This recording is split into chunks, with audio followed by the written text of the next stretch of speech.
Wewe Zumba, mbona unakimbia ovyo? Shida nini?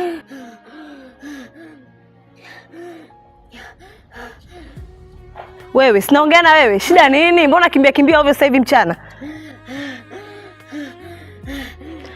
Zumba, siku hizi ushakuwa mwizi, si ndio Umebeba vitu vya watu Sasa kinachokimbiza kitu gani? Dada, nimemwona Sara amesukuma na kudondoka vibaya. Umemwona Sara? Ndio. Wewe usintanie. Sara umemwona wapi? Yupo kule nyumbani kwake. Yupo nyumbani kwake? Ndio. Sawa, twende. Siri ya chozi. Siri ya chozi. Nani atasikia maumivu ya moyo wangu? Nimebeba huzuni kimya kimya, nikiogopa hata kusema. Kila nikikumbuka machozi yananitoka. Moyo wangu umejaa majeraha yasionekana. Nilitembea peke yangu kwenye giza. Nini shida? Nilikuwa nimetoka shambani. Ghafla katokea mtu na kuanza kunitupia maneno makali na kunivamia na kudondoka chini pia. Sara, huyo mtu unamjua? Wala hata sijamuona. Maana kichwa changu kilikuwa hakiko sawa. Kwa hiyo unataka kuniambia umfahamu kabisa huyo mtu alokufanyia tukio? Yaani kwa mbali nimemuona kama anafanana na Abasi. Abasi? Abasi anawezaje kufanya tukio la namna hii? Mimi mwenyewe sijui.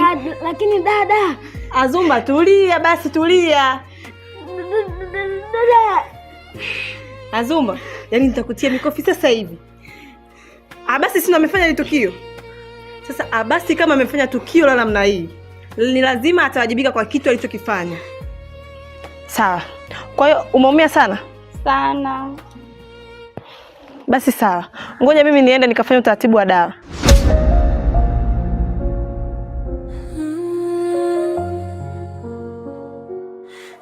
Hivi dada Sara, hiki kitu unachokitaka kukifanya ni cha kweli? Unachokifanya hivi kipo sahihi? Kwa sababu unaujua ukweli lakini unataka kusema. Mimi naona unamuonea mkaka wa watu kwa sababu hana hatia. Kwa nini usiseme ukweli? Zumba, najua wewe hujui chochote. Mimi ndo najua kilichonipata. Na pia ni kweli Abasi hahusiki kwa chochote, ila na sababu zangu za msingi kumsingizia hii kesi. Dada Sara, bora ongea ukweli, kwa sababu unavyozidi kuficha mkaka hata anaingia hatarini. Tukio kalifanya mtu mwingine, unamsingizia mtu mwingine. Mimi kwa sasa nishachoka kuvumilia hili tatizo na nina siri, inabidi niongee ukweli. Hata wewe ukikataa kuongea ukweli, mimi lazima niongee ukweli. Ukatae usikatae, na ukikataa nitaenda kupeleka hizi habari sehemu hatari. Haipo sawa, lakini siwezi kusema ukweli kwa sababu kila siku ananitishia maisha.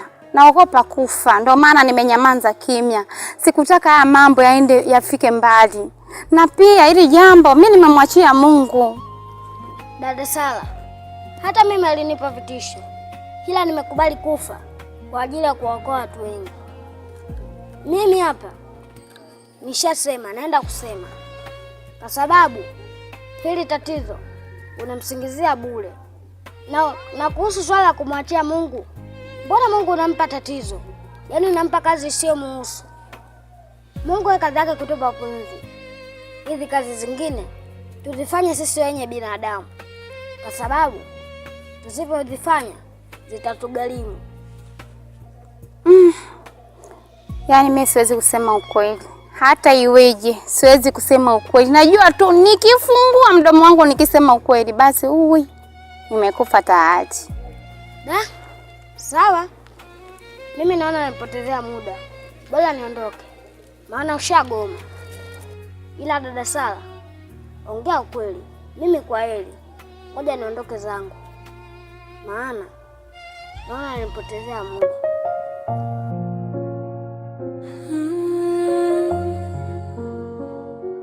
Siri ya chozi, siri ya chozi. Nani atasikia maumivu ya moyo wangu? Nimebeba huzuni kimya kimya, nikiogopa hata kusema. Kila nikikumbuka machozi yananitoka. Basi. Naam. Vipi ndugu yangu? Shwari ndugu yangu, inakuaje? Safi kama kawaida. Kama kawaida. Wapi? Naingia hapo kati kwa mshikaji wangu kumwangalia. Ni vizuri nilivyokutana nawe, lakini tunaweza tukaenda huko tunazungumza. Sawa. Umeona bwana ndugu yangu? Ndio. Unajua mimi kuna kitu kimoja kinakuwa kinanitatiza sana, afu nakiwaza kwenye kichwa changu na kishindwa kukipatia majibu. Kitu gani hicho mtemi? Ni vizuri sana. Hebu usikilize ndugu yangu. Unajua hapa mtaani kuna taarifa zimezagaa zinakuhusu wewe. Zinanihusu mimi? Taarifa gani hizo mtemi? Yaani wewe unashutumiwa kwamba umefanya tukio kwa Sara. Yaani tuhuma zinakulenga wewe hapo Abasi. Jambo la Sara? Sara huyu Sara wa mtaani kwetu. Huyu Sara. Mbona Sara sijai hata kukutana naye kati ya hizi siku zote? Tukio gani hilo? Yaani wewe ambao kama hivyo hujui na mimi mwenyewe sijui. Ila watu wanakushutumu wewe ndio unatuhumiwa kwa tukio lililomkuta Sara. Sara sijawahi onana naye zaidi ya wiki nzima hii. Na hilo tukio kama limetokea siku mbili wapi? Silijui tukio hilo. Mtemi. Basi, unachokizungumza unamaanisha au unazungumza tu ili mradi unifurahishe mimi? Hebu ndugu yangu Mtemi, tufanye uchunguzi wowote ambao tutatufanya sisi tujue tatizo ni nini hili na ni nani amesababisha tatizo hili. Sasa mbona taarifa zimezagaa zinakuhusu wewe tu huku mtaani jamani? Sijajua wanachojana na mimi. Kwa nini jina langu linachafuliwa? Naumia sana Mtemi kwa kusikia ni kama nimefanya. Sina tukio lolote. Sina uhalifu mbaya katika mtaani kwangu Mtemi. Sawa, mimi nimekuelewa basi. Wale wanaozungumza waache wazungumze. Kwa sababu wewe ni rafiki yangu, nimeona nikuambie na nikudokezee watu wanapovizungumza huko mtaani. Tutalifuatilia mwanzo mwisho tujue kwamba unahusika au hauhusiki. Naumia sana kwa kusikia tatizo kama hilo. Pole sana bwana. Ujue kawaida siku zote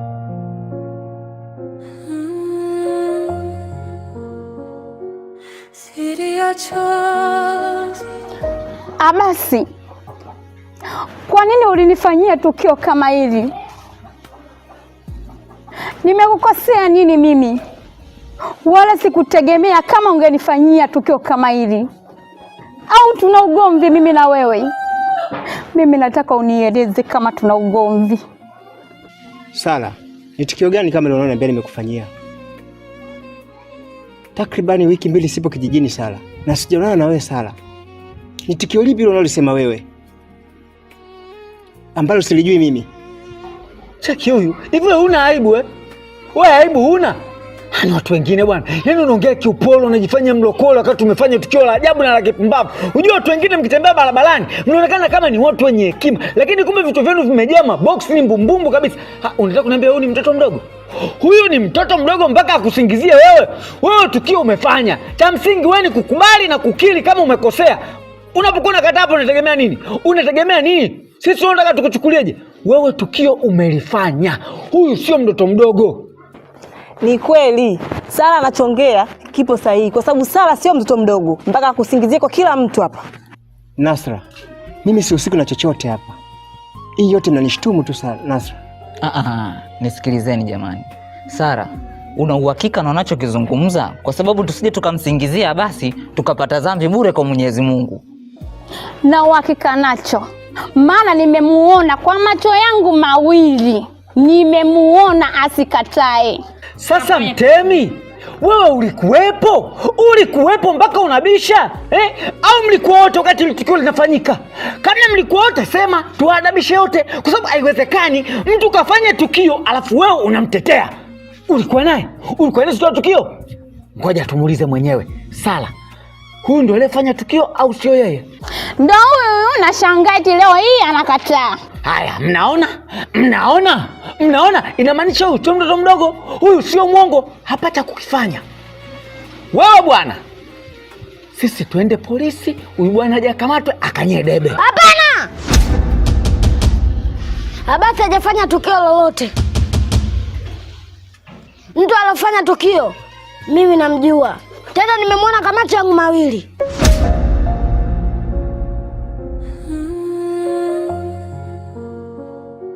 Siri ya chozi, siri ya chozi, nani atasikia? Wewe Azumba, hebu nakuomba kwanza utuambie ukweli. Kitu gani ambacho kinaendelea? Kwa sababu unaonekana unatuficha afu ukweli unaujua. Tuambie ukweli, ni nani aliyosababisha tukio la Sala? Maana unatuchanganya, kifupi unatuchanganya. Yaani hapo ndo anaponikera mimi Azumba. Wewe ni kitu gani kinachokufanya usizungumze? Zungumza ili uwe na amani. Lakini unapoficha mambo hivyo yatakuja kukutokea puani. Kwa sababu mtu unamjua lakini unakaa kimya. Ni kwa nini sasa? Yaani sikize Mtemi nikwambie, yaani huyu ukweli anaujua. Kwa sababu Azumba siku kwanza nakutana naye anakimbia. Sijui anakimbizwa katoka kuliona ile tukio. Nikamuuliza nani alifanya tukio, tumeenda mpaka kwa Sala. Akawa kama ana sita fulani hivi, kuna kitu anakijua lakini alishindwa kuongea. Leo tumekaa kwenye kikao, anasema huyo mtu anamjua na sio Abasi. Sasa anatoka kwenye kipengele gani, sisi tuelewe vipi? Sasa wewe kama mtu unamjua, sisi tuko wengi, wewe zungumza, haizi kukuzuru kitu chochote.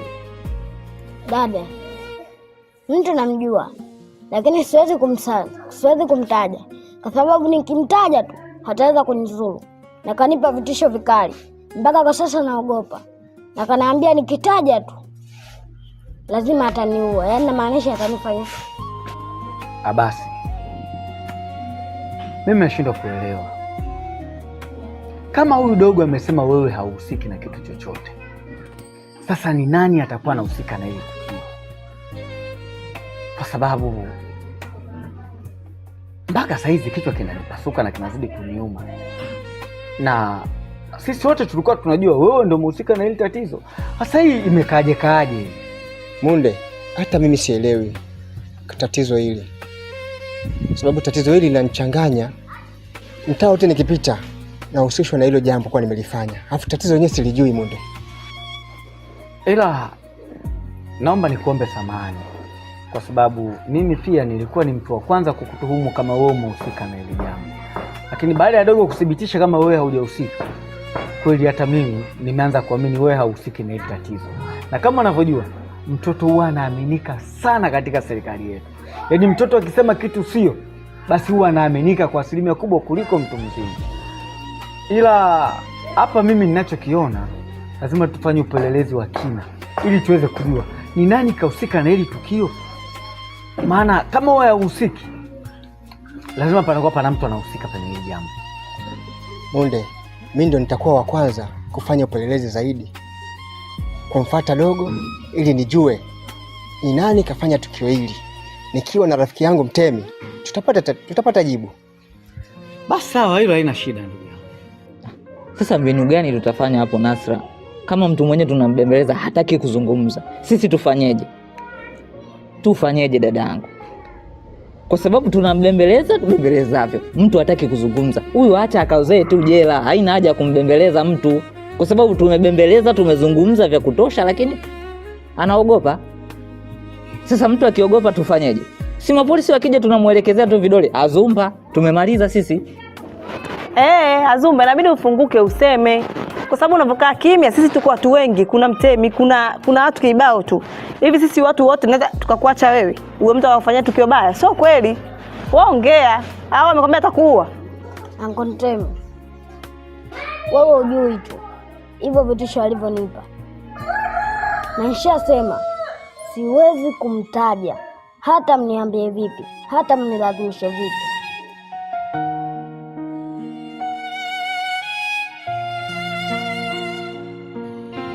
kuna vitu nilikuwa naviona kwa Munde katika hizi siku 2-3.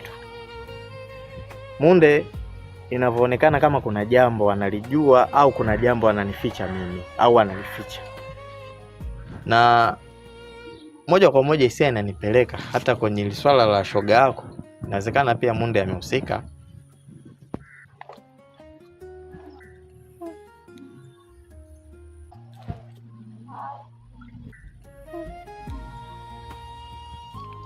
Hey. Nasra. Vipi? Mimi sinaongea na wewe. Amna, tuko pamoja. Umenielewa lakini nilichokizungumza? Nimekuelewa. Lakini wewe asinyimwe mawazo yako unayomhisi kwamba Munde amehusika na ile tukio la Sara. Mimi naweza nikakukatalia. Kwa sababu ni vitu viwili tofauti. Ila mimi mawazo yangu na kwa 100% ninachoamini kwamba kwenye ile tukio Abasi ndo anayehusika na sio Munde. Abasi? Abasi. Imekuwaje mpaka Abasi amehusika? Ili nakwambia hivi, Abasi anahusika. Hilo swala la Munde sijui kumuona yuko sawa, labda tuseme tu ana mambo yake ambayo anamsumbua, lakini kwenye tukio la shoga yangu Sara, Abasi ndo anayehusika na sio Munde. Basi sawa, nisimhukumu sana Munde kwa sababu sisi sio watu wa kutoa hukumu. Sawa Ila mimi tu nikwambie pia na wewe jaribu kumchunguza Munde. Utasadiki hicho ambacho nachokuambia. Basi sawa. Mimi naenda zangu gengeni. Ila nikisikia taarifa yoyote, nikipata kitu chochote lazima nitakwambia. Unachanganyikiwa gengeni ni huko. Ndio huko. Maana umenivuruga ulivyonitaja. Ngoja niwahi. Haya basi sawa. Haya.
Azumba, umeona nini asubuhi?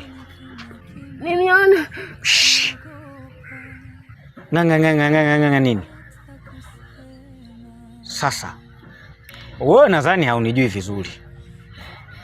Umezoea kuniona tu mtaani, na bila shaka hujawahi kushuhudia watu wakitolewa masikio, pua, wakitolewa macho, wengine hata kukatwa vichwa, na pia hujawahi kuona watu wakizikwa. Sasa hiki ulichokiona, endapo nikija kukisikia mtaani, ama zako ama zangu, maisha yako yatakuwa mikononi mwangu, na maanisha nitakukata kichwa. Wewe si chaumbea, lopolopo kidomodomo, ubabu wa shingo hoja kutoka, unaanza kunengeneka. Sasa sina mambo mengi, nengeneka ni kuonesha show. Toka pumbavu.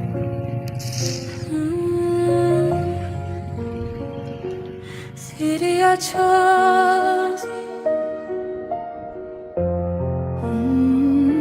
siri ya chozi, nani atasikia maumivu ya moyo wangu?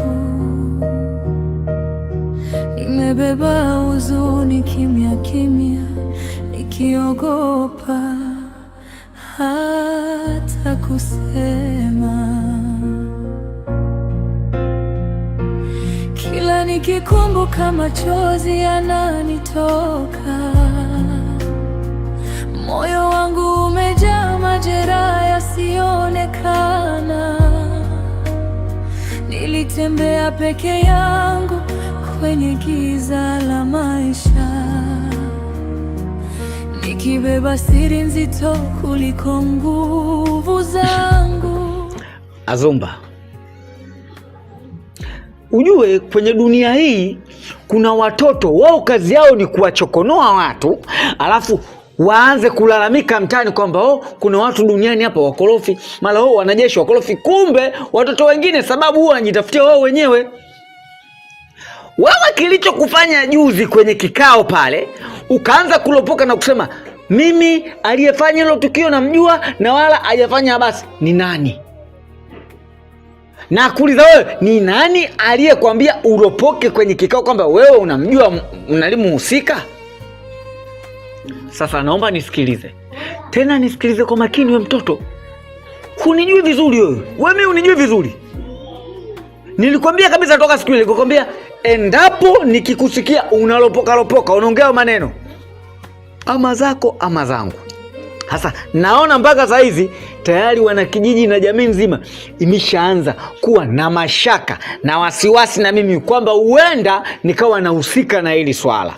Sasa nikusikia unalopoka au nije nisikie watu wamejua eti kwamba mimi ndio nimehusika na hili tukio, wa mdogo wangu nitakachokufanya ilo bichwa lako hilo nalikamata, nalitoa pua kwanza, natoa macho hayo. Sasa wewe kama unanichukulia poa, nengeneka alafu nikuoneshe kwamba mimi yale majini unayoona kwenye movie, yale mazombi mavampire, mimi yale mavampire mimi ndo niliyatengeneza, alafu mimi ndo nimeyafundisha kunyonya damu. Kwa wewe na ulivyo kidogodogo hivyo kama maji ya 500 na kunyonya damu mchana kweupe.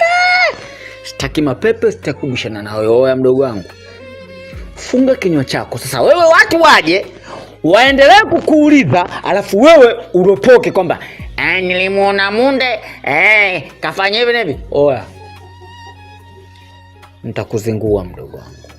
Nimemaliza. Sina mbambamba, sina maneno mengi. Mguu unaona hapa, kiatu kinainuka kinaenda mbele. Subutu kuongea alafu nisikie.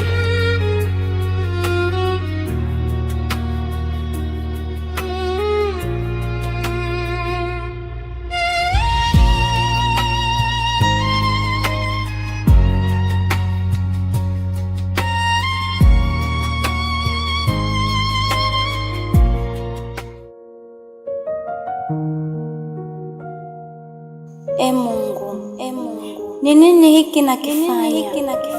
Mbona nahisi nakukosea? Kwa nini nimeamua kubaki na siri hii moyoni mwangu, hali ya kuwa inaniumiza? Abasi, najua nimekukosea, tena nimekukosea sana. Naomba unisamehe sana. Moyo wangu, nahitaji kuwa huru. Nahitaji kusema ukweli kwa sasa.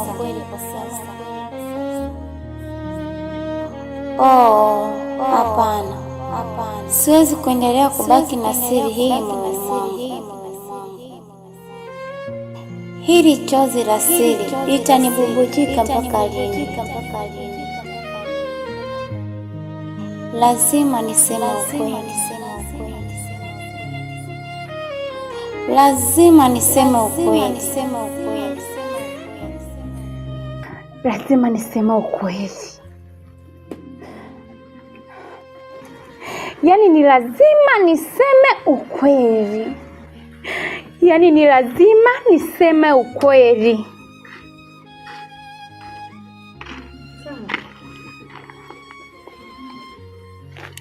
Karibu ndugu wangu. Vipi mwenzetu, siku hizo umekuwa chizi? Maana unaongea peke yako. Hamna bwana. Haya, na hilo neno unalosema lazima niseme ukweli, lazima niseme ukweli. Neno gani ambalo unataka kusema ukweli? Wewe nawe tuachane na hayo bwana. Karibu. Asante, unajua nimekuja muda mrefu nimesimama pale na kusikia lazima niseme ukweli. Lazima niseme ukweli. Ukweli huo ukweli gani ambao unataka kusema? Mpaka anajiuliza huyu chizi siku hizi ana data au wewe tangu umepigwa wewe kidogo kichwa chako kimevurugika eh? Itakuwa bwana.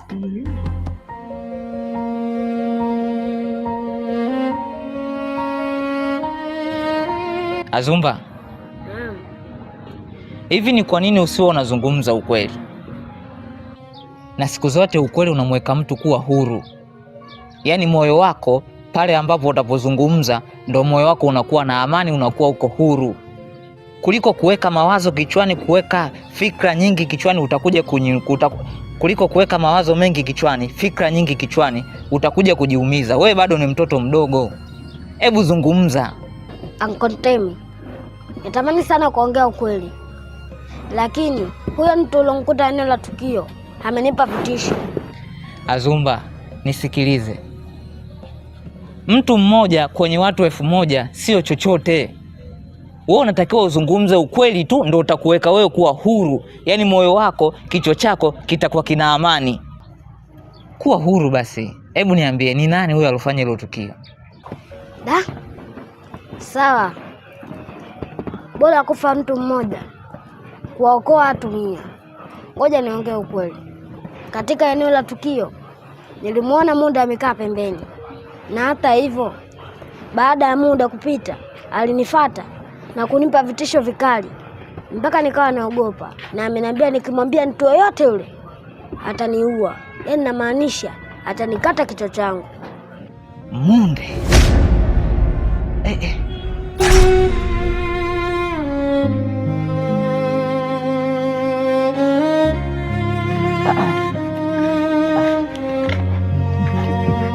Bwana, samanini kwa kuwavuta pembeni kidogo.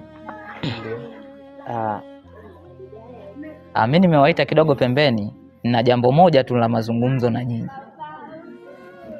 Kwenye kile kikao tulivyotoka pale, mimi nilitoka na mambo mengi sana kichwani. Na nikafanya uchunguzi wangu mdogo mdogo, nikajua alomfanyia lile tukio Sara ni Munde. Munde? Wewe Mtemi, Munde anahusikanaje hapo? Usione nacheka kama ni mazuri. Na majonzi na nina hasira kwa sababu tumekaa kikao na alikataa sana Munde. Lakini leo nimekuja kujua kwamba Munde ndo kafanya hivyo. Yaani nimeshangaa sana kama nyinyi mnavyoshangaa hivi na kujiuliza. Na mimi mwenyewe nilijiuliza sana mpaka inawafikia nyinyi hii taarifa. Yaani Mtemi, yaani hapo unanichanganya. Unajua unanichanganya? Munde kijana watu kwanza namjua yule kaka ni mpole, msalabu, anaga sifa za kijingajinga na hawezi kufanya uchafu kama ule. Sijui unanielewa? Kwa hiyo kama nyinyi mmekaa nyinyi marafiki mmepangana mje mniti hapa kwa ajili ya ujinga wenu. Tukio alifanye huyu, uje umsingizie Munde. Mtemi. Nasra, unamtetea Munde vipi? Ushapata jibu la kuambia Munde ndo katenda. Kwa nini usikae kujiuliza kwanza? Nisikize nikwambie. Namjua Munde tangu yuko hivi. Sio unanielewa? Na anaga sifa mbaya, anaga skendo kama hizo. Yaani wewe umefanya. Ikiwa mimi hapa nilipo ninatetea haki ya rafiki yangu. Kwa hiyo kama rafiki yangu ametamka mdomo wake mwenyewe alofanya tukio huyu, kwa nini mnamsingizia Munde? Haya, wewe labda nikuulize. Hizo taarifa kakupa nani? Nisikilize vizuri Nasra. Hizi taarifa mimi kwenye uchunguzi wangu niloufanya nilimuita Azumba. Nilikuwa na vizawadi kidogo nini, si unajua? Nilipomuita pale nikampa vile vizawadi kwa sababu yule ni mtoto. Amedanganyika na vizawadi. Akalopoka kwamba Munde ndo kamuona anafanya hilo tukio na sio basi. Sasa wewe hapo unachobisha ni kitu gani? Haki ya Mungu nakwambia. Mtemi, siku ya mwisho tumekaa tunazungumza na yule mtoto kuhusu hili tukio atutajie. Alishindwa kututajia. Leo nasema umekutana na Azumba na amekutajia kuhusu Munde. Uone kama mtu anatuchanganya kichwa chetu tena anatupanda kichwani. Haiwezekani wakamsingizia ndugu yangu bwana. Huyu rafiki yangu wa muda mrefu. Alafu huyu hakuwepo wiki 2 hapa kijijini. Unajua nini Mtemi? Mimi sio kama namtetea Munde. Ila anabeba lile tukio ambalo amelongea mwenyewe alofanyiwa. Sijui unanielewa? Mimi sina shida na wewe. Na kama huyo mtoto wa Azumba amesema kweli Munde ndo amefanya tukio, basi sawa, mimi nitafanya uchunguzi. Tunaomba ulikubali tatizo ushalifikia. Naomba ukubali. Basi nisikilize. Mimi si ndo nimewaita nimekuja kuambia hili swala. Sasa wewe Nasra, kama unaendelea kukataa, endelea kukataa hivyo hivyo. Lakini kama hili swala kalifanya Munde, na wewe utakuwa unahusika kwa sababu unamtetea. Wewe vipi? Haki ya Mungu nakwambia. Yaani mimi nahusikaje? Yaani nahusikaje katika hilo? Unamtetea vipi wakati mtu kalifanya tukio na mimi nakuja kukudhihirishia? Tena nimewaita pembeni, hao wanakijiji wengine hawapo.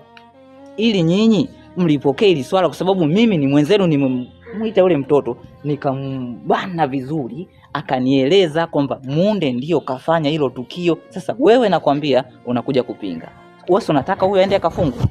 Huyu hawezi kwenda kufungwa kwa sababu washahidi tutakuwa tuko wengi. Wewe na huyu ni marafiki, afu mmepangana, mje mniambie hizi habari zenu. Afu cha pili, mimi natetea haki ya rafiki yangu. Ikiwa rafiki yangu mwenyewe katamka kwa mdomo wake alofanya tukio ni huyu, kwa nini leo mjembedishe mada? Nisikilize. Wewe unaendelea kumtetea huyo Munde, endelea kumtetea. Ndugu yangu, tunaweza tukaenda kufanya mishughuliko mingine. Tumwache huyu. Vipi?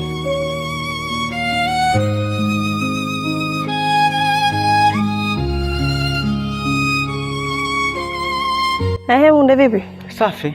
Habari yako? Poa za tangu juzi. Safi. Lete Kaifa. Bwana, hapa nimekuja na jambo. Hapa kuna watu wameniletea taarifa. Kuna tetesi ambazo zinaenea hapa kijijini kwamba wewe Munde ndio unahusika na kwenye tukio lile la shoga yangu Sara. Sasa hizi taarifa ni za kweli au watu tu wameamua kuchafua majina ya watu? Mimi? Wewe ndio. Munde mimi jamani? Jamani ya Mwenyezi Mungu, dunia hii inanipeleka wapi mimi jamani? Mimi na upole wangu wote unikafanya tukio kubwa kama hili, tukio la ajabu kama hili mimi. Jamani, kiusema ukweli dadangu, mimi sihusiki na kitu chochote kwenye tukio. Jamani, watu wananisingizia mimi jamani. Mwenyezi Mungu, nasingiziwa mimi dadangu, sijahusika na chochote. Unajua nini Munde? Hata mimi mwenyewe nilipopata taarifa hizo, yani kwanza nilishtuka afu nikashangaa na nimewabishia. Kwa sababu wewe Munde mimi nakujua. Au unaga story hizo, unaga sifa hizo, hapa kijijini tumekaa miaka mingi.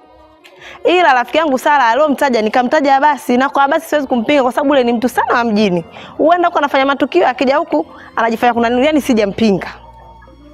Na inawezekana kweli Abasi ndo atakuwa ananifanyia jambo hili. Abasi ndo ananitengenezea mimi hili jambo.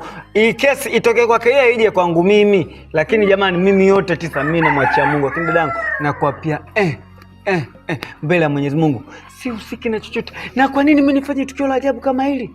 Kwa nini mimi nikafanye tukio la kipuzi kama hili na heshima zangu jinsi ninavyoheshimika mimi hapa kijijini, watu wanavyonipenda, leo hii nikafanya tukio baya kama hili? Wewe Mwenyezi wako unanijua Nasi. Mimi ni mpole, ni mkarimu. Yaani haki ya Mungu nakuapia, mimi kikweli sihusiki na chochote. Yaani hivi ninavyokuambia, hata uko kanisani, ilibaki kidogo tu nipewe hata wadhifa niwe hata mzee wa kanisa au niwe mchungaji. Leo hii wana kanisa wenzangu wakasikia kabisa eti mimi hapa leo hii nimefanya tukio la ajabu kama hilo. Haya, uongozi wa kanisa nitapatia wapi? Dadangu mwenyewe unanijua vizuri kabisa. Na hiyo yote mimi najua ni kwa sababu tu watu wanachuki na mimi. Yaani hao ndo binadamu. Kisikia binadamu hao ndo binadamu. Na mimi ndio maana nikasema ngoja hapa nitakutafuta mbali nikuulize. Maana ndio wakubishana nao, kama ndio kuzinguana nao, wanavyosema Munde, walivyonitaja tu jina Munde. Nikaona hapa kesi atakasingiziwe mtu, yani igeuzwe. Kwa hiyo kuwa makini. Na hiyo yote ni kweli. Na mimi najua ni kwa sababu sijaenda kanisani kufanya maombi. Leo ni siku ya 3. Sijafanya maombi, sijaenda kuimba kwaya, sijaimba mapambio. Leti kama ningekuwa nimeenda kanisani kwenda kusali, Mwenyezi Mungu angekuwa ameshaniepusha na kikombe. Lakini nitafanyaje tena mnyonge mimi? Washasema mnyonge mnyongeni. Mimi ndio mnyonge ambaye nasubiria kunyongwa hapa sasa. Nitafanyaje? Haya bwana. Basi sawa, mimi nashukuru. Nilitaka tu nithibitishe hilo, nimekuja nimekuuliza. Hapa na sepa zangu hivi. Sawa. Haya. Ila leo inaniuma sana. Pole.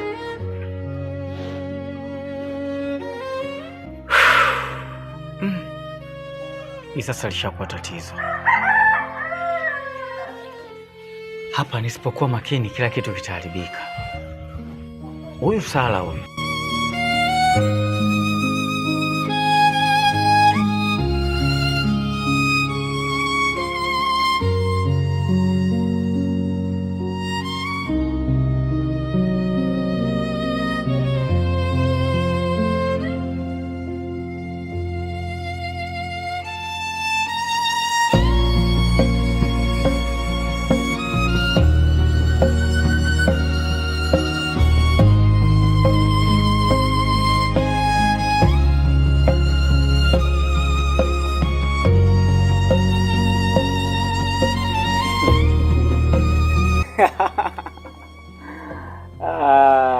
Mambo. Najua huwezi kuitikia. Hivi wewe unajikuta keki eh? Wewe mimi nilikwambiaje? Nilikwambia hivi, hili tukio ambalo tumelifanya, huu utamu tuliogawana, sitaki mtu yoyote ajue. Sasa wewe uko kung'ekang'eka kwako, kutia huruma kwako, ndio kunafanya watu waanze kuhisia na kwanza kuja kukuuliza maswali vya kijinga vya kipuzipuzi vya mitego, waanze kubaini kama wewe na mimi kuna kitu tulikifanya. Mpaka sasa uko mtaani kote tayari jina langu limeshaanza kunuka, jina langu limeshaanza kuwa baya. Sasa naomba nisikilize kwa makini. Endapo ikija ikagundulika au ukalopoka ukasema mimi hapa nimehusika kwenye hilo tukio, oya, mimi niangalie hivi, mimi ndio Munde Msela Kisela. Oya, nitakuzingua, nitakukatakata mapanga, nitakuchalanga afu kijiji kizima chote hiki kitanichukulia mimi kama mtu sijui aina gani, yani kitanaona kama adui la kivita la Vietnam huko. Alafu mimi siandatii wewe ukizingua mimi nakukata shingo, afu kifa, unajua kitatokea nini? Utatokea msiba. Afu kitokea msiba, watu wanapika mapilau, wanapika minyama, misotojo, afu mimi nakuja msibani nakaa chini na kula. Nikila napiga na kombe langu la maji, afu mimi nasepa. Mimi amani. Lakini wewe unakuwa umedanja. Lakini kwa nini udanja? Kwa sababu utamu tuliupata wote. Sawa, mimi nilikubaka, lakini utamu tulipata wote. Kama ulikuwa utaki, si hata kuning'ata ungening'ata. Si ungenipiga hata ngumi. Lakini wewe ulitaka na mimi nilitaka. La ya nyege ni kunyegeshana. Mimi na wewe tulinyegeshana. Sasa kwa nini unataka unichafue mtaani? Naomba nisikilize. Usiniangalie hivyo kanichukulia mimi mchumba, umesikia? Mimi kavu. Hii 99. Namba zote unazozijua wewe, mimi hapa ndo kubwa lao. Yaani hakuna namba yote inayovuka kwenye namba zangu mimi. Sijui kuna 26 vipaji, hivyo vipaji mimi ndo mwalimu wa vipaji. Ukisikia sijui 45 mapanga, yale mapanga yao mimi ndo naenoa. Ukisikia chekelea maovu 32, au chekelea maovu mimi ndo naewachekesha. Usinichukulie poa. Wapiga minyaa wote yale. Wapenda kula, mimi ndo naewalisha. Sasa wewe ukinichukulia poa mchumba. Alafu unaomba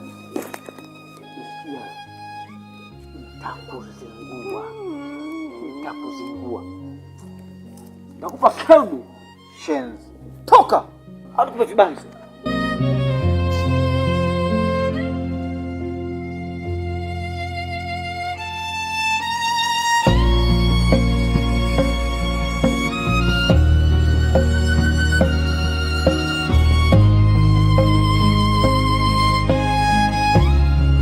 Sara, yaani ni kwa nini unakuwa unazunguka mada?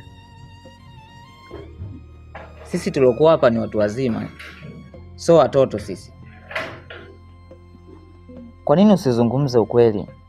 Ujue ukweli unamweka mtu wazi. Alafu sisi hapa ni watu wazima, mpaka tumekuita hapa, tumekukalisha chini. Kinachotakiwa wewe uzungumze ukweli. Mama, uone kama unapata dhambi. Unamsingizia Abasi hakuwepo wiki 2 hapa kijijini. Hebu kuwa mkweli basi. Tunaomba zungumza sana. Mjue nyinyi acheni bangi zenu. Haya, ni ukweli gani ambao mnataka Sara azungumze? Kama ukweli ameshazungumza, alofanya tukio ni Abasi. Wewe unamshindikiza aongee ukweli gani tena? Nasra, takribani wiki 2 sipo ndani ya kijiji hichi. Na hilo tatizo ninapoingia kijijini na kutana nalo, sihusiki nalo tatizo hilo la Sara. Ni kweli unachokizungumza basi.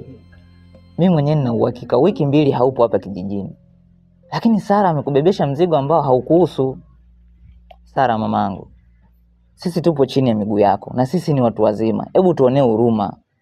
Yaani kwa nini tukubembeleza kati ukweli unaujua? Tunaomba zungumza ukweli basi. Acha kumsingizia mtoto wa watu. Unambebesha mzigo ambao haumuhusu. Kuwa mkweli. Tunakuomba sana. Hebu tuambie, nani alofanya hilo tukio? Ndugu zangu, kwanza naombeni mnisamehe.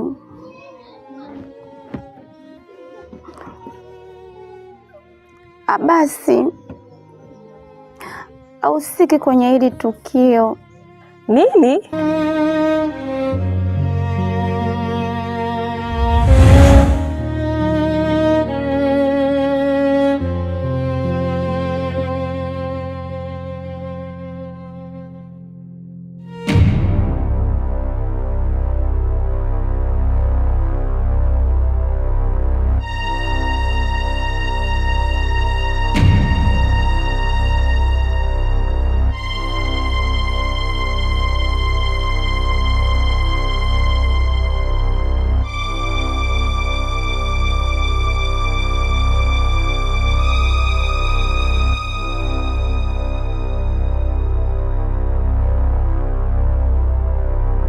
Mungu wangu. Kelele nini sasa? Munde Nini bwana, acha utoto. Kwani wewe mtoto? Jamani, unataka kunifanya nini? Sikia, wewe ni mtu mzima ujue, afu sio mtoto.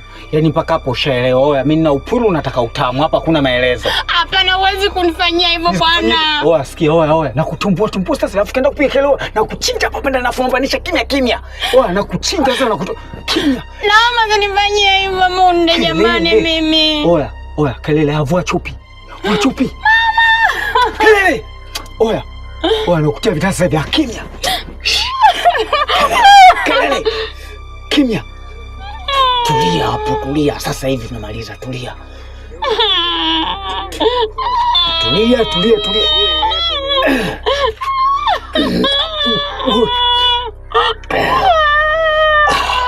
Sasa mambo si ndo hayo. Wewe vipi? Shika vaa kichupi chako hicho. Twende. Oya. Kelele oya, keza nini? Oya, kimya oya. Nitakuzingia kutoka. Wewe. Sikia, mtu kwanza hivi.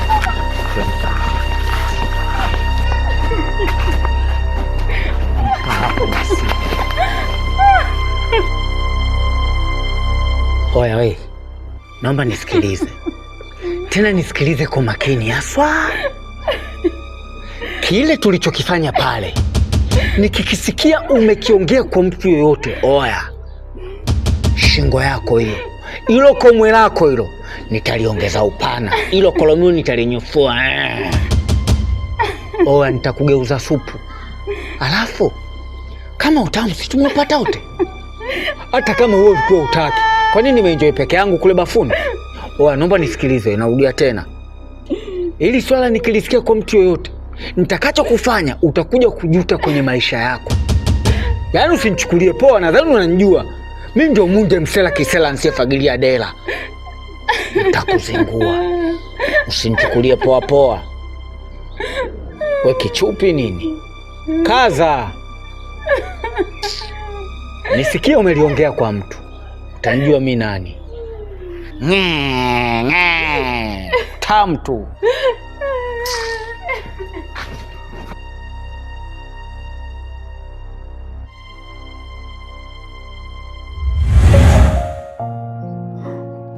Hivyo ndivyo ilivyokuwa. We Sala wewe. Yaani mbona unaita mambo ya ajabu shoga yangu? Yaani mimi sikutegemea. Hivi Sala shoga yangu, yaani mbona unapenda kujivua nguo? Wewe alofanya tukio unamjua, alofanya tukio ni Munde. Asa kwa nini ulimshinikiza kaka watu ukampa tuhuma kubwa kama hiyo? Mimi pia nilikuwa upande wako kukutetea wewe. Kumbe ni uongo. Haya, mimi naiweka wapi sura yangu sasa hivi? Yaani Sala shoga yangu kwa hili, yaani sijui niongee nini. Nilikuwa na sababu ya kufanya hivyo. Maana alikuwa ananitishia maisha. Nilikuwa naogopa sana. Ndio maana nikawa namsingizia basi. Umeona Nasra, mimi nilikuwa nakwambia Abasi hawezi kuhusika. Anayehusika ni mtu mwingine na Sara atakuwa anamjua, na nilikwambia kabisa. Lakini ukanikatalia, ukasema unafanya uchunguzi wako. Haya, sura yako unaiweka wapi sasa hivi? Wapi unaificha hiyo sura? Abasi, umemsikia Sara alivyozungumza. Sara, muombe msamaha basi. Abasi, naomba unisamehe mwenzako. Sara, mimi nishakusamehe kwa sababu ukweli umeshapatikana. Namshukuru Mungu sana kwa kunitoa kwenye hili tatizo. Kwa hiyo mimi na wewe sina tatizo lolote. Ndugu zangu, tumemsikia Abasi alichokisema. Ameshasamehe kutoka kwenye moyo wake. Abasi, Sara pia akakuomba msamaha. Tunashukuru kwamba umemsamehe. Ndugu zangu, mimi naona tusizungumze sana kwa sababu mhusika tushamjua. Cha msingi ni sisi kumfuatilia huyo Munde. Ikiwezekana kumkamata, kumpeleka polisi au kufanya kitu chochote cha kuweza kumdhibiti haya matukio yasiendelee tena hapa kijijini. Basi sawa ndugu zangu, mimi naona tukiendelea kukaa hapa mambo yatakuwa mengi. Mradi mtu tushamtambua, basi ni majukumu mengine tu kuyafanya basi. Sawa, ila Sala shogangu.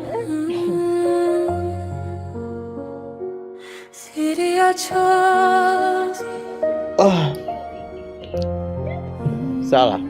Be. Nimekuita hapa na mambo mawili matatu kidogo nataka tuzungumze. Na ndo maana nimekuita hapa.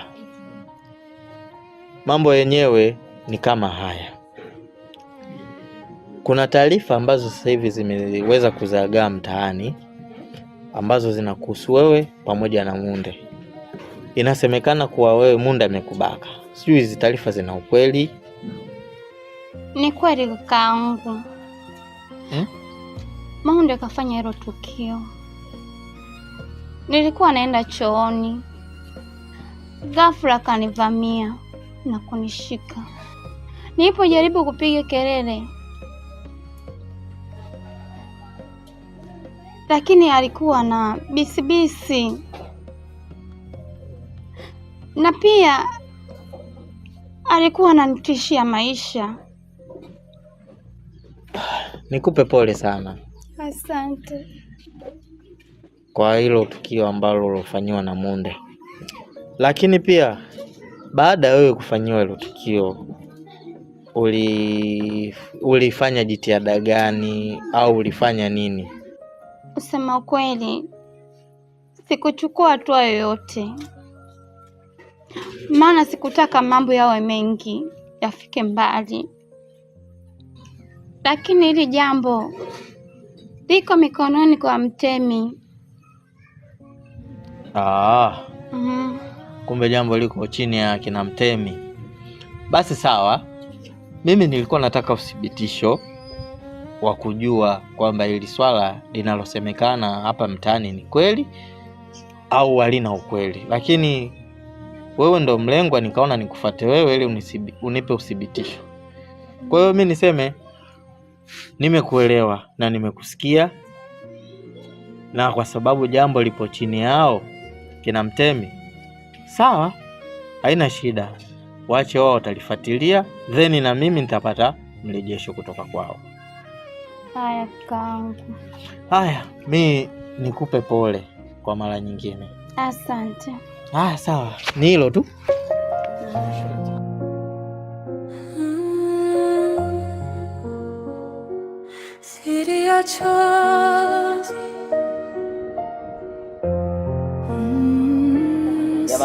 Tusizungumze sana tukaharibu mada.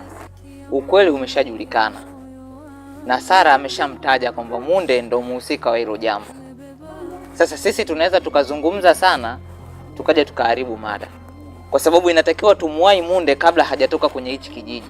Akitoka tu tumemkosa, kwa sababu ni mjanja sana, anajitia ni mpole lakini kumbe ni muharibifu wa mambo. Yeye ndo huwa anafanya matukio mengi hapa kijijini, alafu anajificha kwa sababu ya upole, anajifanya anaenda kanisani. Anaenda kanisani wapi? Nisikilizeni, huyu kashamtaja Munde ndo mhusika na sio Abasi. Sasa Sara, sisi tunachokiomba uende ukatuonesha alipokuwa Munde ili tuweze kufanya tukio letu kwa haraka na kuweza kumkamata na kumwadabisha. Sawa. Jamani, twendeni. Tangulia.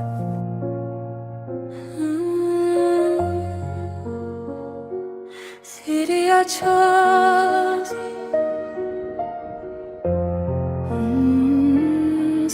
ya chozi na Nani atasikia maumivu ya moyo wangu?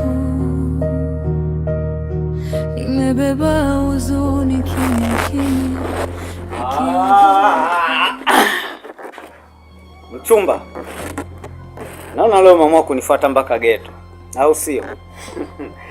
Ni dhahiri inaonyesha ile show tuliyoifanya siku ile bafuni au kulizika nayo. Na siku ile nilikubaka. Kweli sikatai nilikubaka. Lakini naona kabisa siku ile au kuenjoy. Sasa ukaona moja kwa moja uje geto kwa muuni tuendeleze show. Si ndio? Ndio. Ndio maana nimekufuata hapa nyumbani kwako ili tuenjoy. Basi usiwaze. Leo sasa tutapiga tikitaka. Eduka, bedua. Leo ni mwendo wa hivi. Si umejileta kwa muuni? Oa, sikia. Alafu hizi habari zinazoenea mtaani hizo potezea. Alafu watu wakikuuliza, wewe endelea kukandamiza kwamba oya basi ndio kafanya tukio. Mimi si umenibelieve muuni? Sinaona umeamua kuwa na mimi mpaka leo hii unajileta geto na maanisha si umeelewa show. Sasa hii show iendelee, tunaiendelee kimya kimya. Alafu hao wapuza wengine, wewe achana nao kwa sababu wanapiga ngenga tu. Sikia mchumba. Cha kufanya hapa. Tuanze geto, tuendeleze show.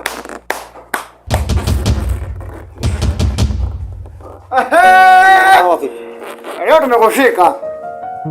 Ukina nani hapa? Unatujua? Sasa leo tumekushika. Wewe mjui ni nani? Kuna nini hapa? Kuna nini? Unajui kosa lako eh? Kuna nini mbona sielewi? Eti. Wasala kuna nini kwani? Sara, bila ya kupoteza muda, mhusika ndo huyu jamani. Tunaweza tukamchukua tukaenda kumwadabisha. Nimehusikana nini sasa? Mimi nimehusikana nini? Hapo niachieni basi. Mimi sijafanya kitu. Sala. Sala, siwaambie kweli usipeleke kubaka. Wewe basi abaka. Siri ya chozi, siri ya chozi. Nani atasikia maumivu ya moyo wangu? Nimebeba huzuni kimya kimya, nikiogopa hata kusema. Kila nikikumbuka machozi yananitoka. Moyo wangu umejaa majeraha yasionekana. Nilitembea peke yangu kwenye giza la maisha, nikibeba siri nzito kuliko nguvu zangu. Watu waliona tabasamu usoni, lakini hawakuona kilio moyoni. Nililia kimya bila msaada, nikingoja siku kwa